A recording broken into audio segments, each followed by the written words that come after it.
की वीडियो में हम बात करने वाले हैं कंपनी फीचर्स के बारे में। तो टैली में हमें कंपनी फीचर्स मिलते हैं जिसके द्वारा हम अलग अलग फीचर्स कर सकते हैं। जैसे कहने का मतलब ये है कि कंपनी में हमें 3 तरह के फीचर्स मिलेंगे। अकाउंटिंग फीचर्स, तो अकाउंटिंग फीचर्स, इन्वेंट्री फीचर्स और स्ट्रक्चरी फीचर्स।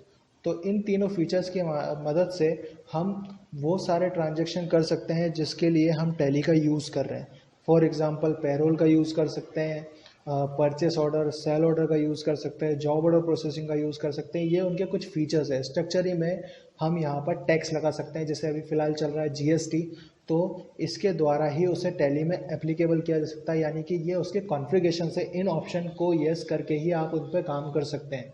तो कंपनी फीचर्स में जाने के लिए एक फंक्शन की होती है F11 फंक्शन की होती है, और अकाउंटिंग फीचर्स में जाने के लिए F1। लेकिन इनको लगाने का तरीका सबसे पहले ये होगा कि सबसे पहले आपको जाना होगा कंपनी फीचर्स में, उसके बाद ही आप अकाउंटिंग फीचर्स में जा सकते हैं। डायरेक्टली आप F1 प्रेस करेंगे तो ये काम नहीं करेगा। तो ये 3 तरह के फीचर्स होते हैं और इन 3 फीचर्स से के द्वारा हम कंपनी में काम कर सकते हैं। किसी कंपनी में इन फीचर्स को बदलने के लिए F11 फंक्शन की का यूज़ किया जाता है।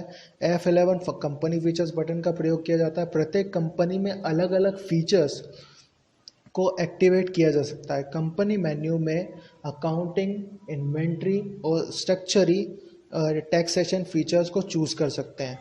ठीक है, जिसके द्वारा हम इन पे काम कर सकते हैं। तो मैं आपको दिखा देता हूँ कि कैसे ये काम करते हैं।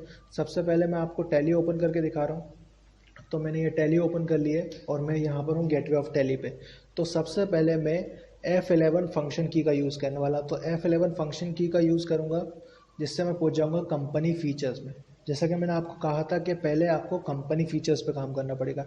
ठीक है, और उसके बाद हम यहाँ पर प्रेस करेंगे F1 तो हम पहुँच जाएंगे अकाउंटिंग फीचर में। यदि आपको F1 प्रेस नहीं करना है तो यहाँ पर भी एक मेन्यू दिया गया है जिससे आप चूज़ करके आप उसमें जा सकते हैं। जैसे मैं ये यहाँ पे आ गया। लेकिन आप यदि कॉम्बिनेशन या शॉर्टकट की का ही यूज़ करना चाहते हो तो यहाँ से आप F1 प्रेस करेंगे। ठीक है, और आपको यदि F2 प्रेस करेंगे तो आप पहुँच जाएंगे इन्वेंट्री फीचर्स में। ठीक है, इन्वेंट्री फीचर। और थर्ड इसमें होता है टैक्सेशन, यानी कि आपका स्ट्रक्चरी फीचर्स। तो मैं इन फीचर्स के बारे में आपको बता देता हूँ वन बाय वन। तो मैं इसको दिखा देता हूँ आपको कैसे दिखाई देंगे ये। तो ये कुछ आपको ऐसे दिखाई देंगे। तो सिंपली मैं यहाँ से इस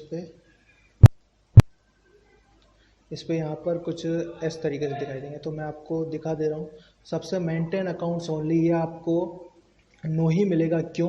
क्योंकि यदि आपको अपनी कंपनी पे काम करना है अकाउंट्स और इन्वेंट्री के साथ तो मेंटेन अकाउंट्स ओनली आप नो ही रखेंगे और ये डिफ़ॉल्ट आपको नो ही मिलेगा। और ज़्यादातर हम यूज़ करना चाहते हैं इनकम और एक्सपेंसेस अकाउंट, तो ये भी नो ही रहेगा। इनेबल मल्टी करेंसी, इसके द्वारा आप एक से ज़्यादा करेंसीज पे काम कर सकते हो। जैसे हम इंडिया की कंपनी है के साथ काम कर रहे हैं, इंडिया की सब कंपनी हमारी है, यानी बेस करेंसी सिंबल हमारा रुपीज़ रहेगा।